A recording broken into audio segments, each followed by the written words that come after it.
সুপ্রিয় দর্শক আসসালামু আলাইকুম, welcome back to my channel cooking studio by Orin.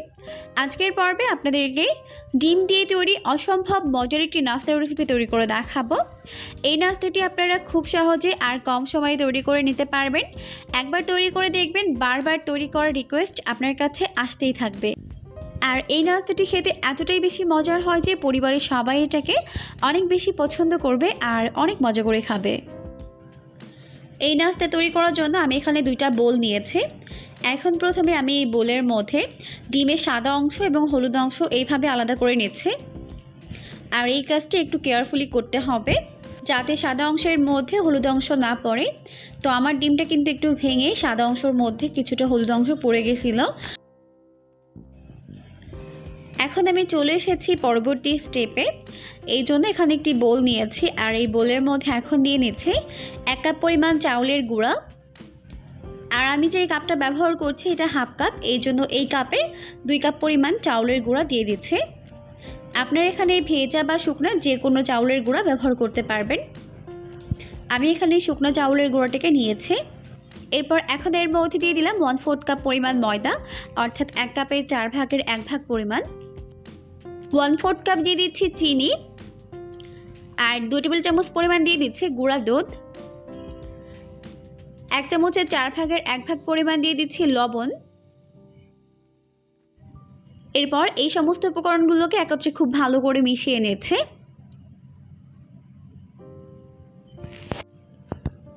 মিশিয়ে নেওয়া হয়ে গেলে এখন এর মধ্যে ডিমের সাদা অংশটিকে দিয়ে আবারও খুব ভালো করে একটু মিশিয়ে নিচ্ছে।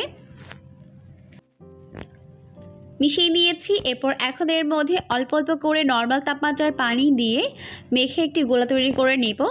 আর চেষ্টা করবেন পানি এখানে একবারে না দিয়ে এভাবে অল্প অল্প করে দিয়ে মিশিয়ে নিতে। অল্প অল্প করে পানি দিয়ে এরকম একটি স্মুথ ব্যাটার তৈরি করে নিয়েছি। এখন আমি এটাকে একটা সাইডে রেখে দিচ্ছি 5 মিনিটের জন্য। আর এরই মাঝে এটা খুব ভালো মতো সেট হয়ে যাবে। আর এই ব্যাটার তৈরি করতে আমার এখানে 1 কাপ এবং আরও 4 টেবিল চামচের মতো পানি লেগেছে। এখন আমি চলে এসেছি পরবর্তী স্টেপে। এই জন্য চুলায় একটা প্যান বসিয়ে দিয়েছি আর এর মধ্যে 1/3 কাপ পরিমাণ লিকুইড দুধ নিয়ে নিয়েছি। আর এই দুধটি আগে থেকে জাল করা।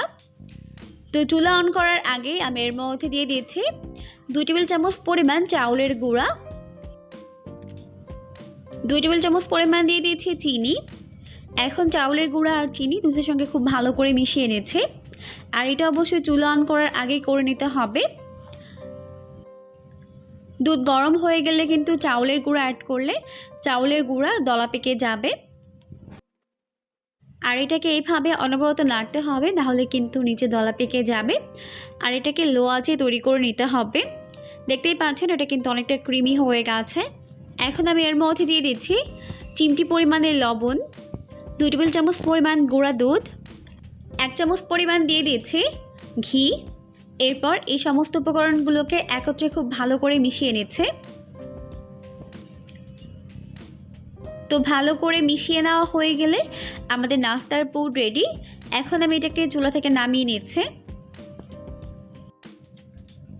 এখন 5 মিনিট হয়ে গেছে আর এখন কিন্তু এই মিশ্রণটা খুব ভালো মতো সেট হয়ে গেছে। এখন আমি নাস্তাগুলোকে তৈরি করে নিব। এই জন্য চুলায় একটা প্যান বসিয়ে দিয়েছি আর প্যানটিকে খুব ভালো মতো গরম করে চুলার আঁচটিকে মিডিয়াম আঁচে রেখে এখন এর মধ্যে 1 হাতা ব্যাটার দিয়ে দিচ্ছে। এরপর একটি গোল চামচের সাহায্যে এটাকে এইভাবে স্প্রেড করে দিচ্ছে। আর খুবই পাতলা করে ব্যাটারটি দিতে হবে। এখন চুলার আঁচটিকে মিডিয়াম ফ্লেমে রেখে এটাকে আমি তৈরি করে নিব। যদি আপনারা নাস্তাগুলোকে ক্রিস্পি করে তৈরি করতে চান তাহলে চুলার আঁচটিকে লো ফ্লেমে রেখে এটাকে 2 থেকে 3 মিনিটের মতো মিডিয়াম আঁচে তৈরি করে নিতে হবে। আর যদি আপনারা এটাকে সফট করে তৈরি করতে চান সেক্ষেত্রে চুলার আঁচটিকে বাড়িয়ে 1 মিনিটের মধ্যে এটাকে তৈরি করে নিতে পারবেন। আমার একটি নাস্তার শেপ কিন্তু তৈরি হয়ে গেছে। এখন আমি এর মাঝখান থেকে যেই পুরটাকে রেডি করে রেখেছিলাম ওটাকে দিয়ে এভাবে এটাকে উল্টে দিলাম। তো আমি আপনাদেরকে আরও একটি পদ্ধতিতে এই নাস্তা তৈরি করে দেখাবো।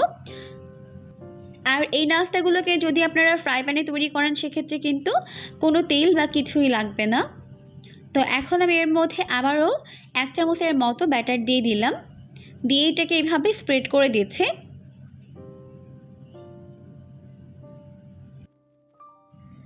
তো এখন 2 মিনিট পর এটাও হয়ে গেছে। তো এখন আমি এর মাঝখানে আগে থেকে তৈরি করে রাখা পুর দিয়ে দিচ্ছি। এরপর এটাকে আমি একটি রোলের শেপ দিয়ে তৈরি করে নিয়েছি। আপনারা চাইলে এটাকে কোণের শেপেও তৈরি করতে পারেন। আপনারা এই নাস্তাটিকে যে কোনো শেপেই তৈরি করেন না কেন, এটা কিন্তু খেতে ভীষণ মজার হয়। তো সবগুলো নাস্তা আমি সেমভাবেই তৈরি করে উঠিয়ে নিয়েছি। আমি কিছু কোণের শেপ দিয়েছি আর কিছু এরকম একটু ভাঁজ করে নিয়েছে।